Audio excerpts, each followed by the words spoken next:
سلام ناي ماكي ميديا تخطحتلتي كميل لخم أنا دحاني እግዚአብሔር ይመስገን ንስኻትኩም እውን ኣብዘዝ ዘለኹምዎ ሰላም ክትኾኑ ትምኒተዩ እሞ ናይ ማኪ ሚድያ ተኸታተልቲ ንሎሚ ሕፅር ዝበለትን ኣዝያ መሳጢትን ኣመና መምሐሪትን ዝበልኳ ዛንታ ናባኹም ሒዝያ ቀሪበለኹ ቅድሚ ናፍቲ ዛንታ ምባለይ ግን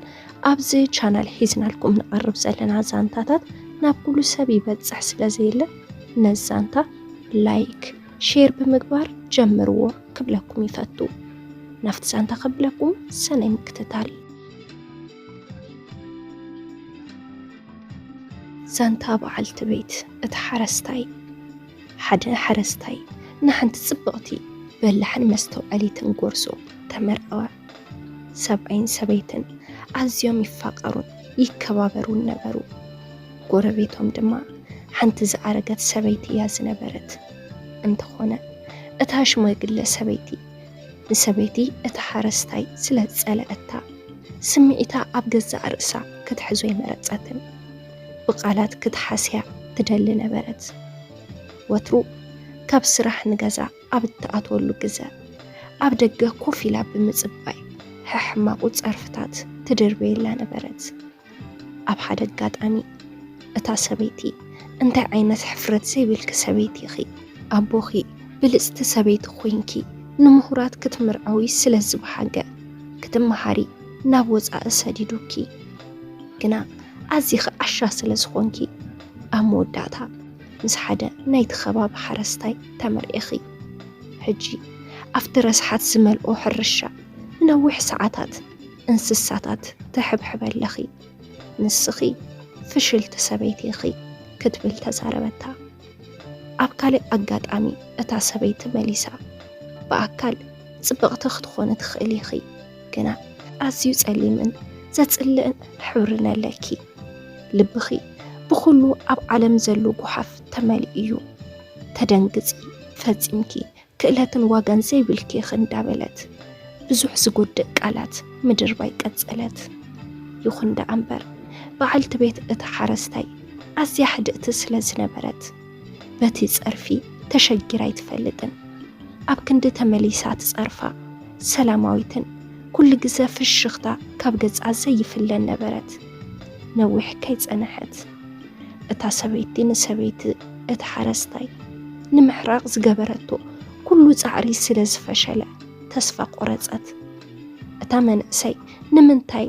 እንትጸርፋ ብዕቱብ ክትወስዶ ከም ዘይከኣለት ምርዳዕ ዓበያ ሓደ መዓልቲ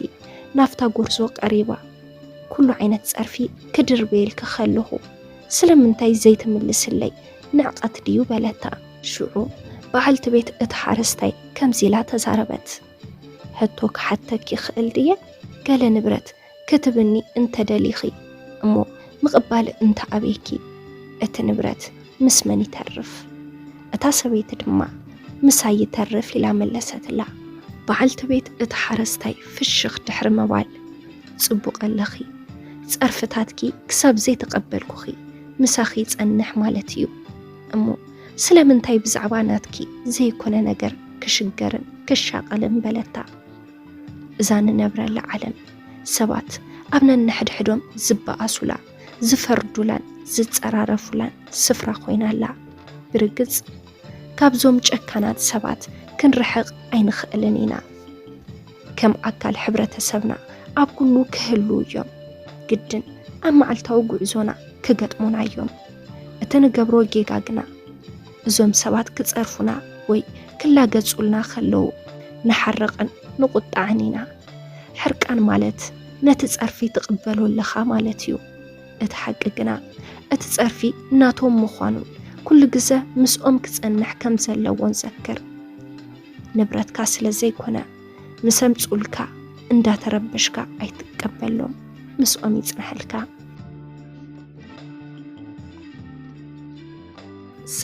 ሰላም ናይ ማኪ ሚድያ ተኸታተልቲ ንሎሚ ሒዘልኩም ቀሪበ ዝነበርኩ መደብ ነዚ መስል ነይሩ ካብዚ መደብ ከም ዝተምሃርኩምሉን ኣመና መሲጥኩም ከም ዝነበረን ኣይጠራጠርን እሞ ናይ ማኪ ሚድያ ተኸታተልቲ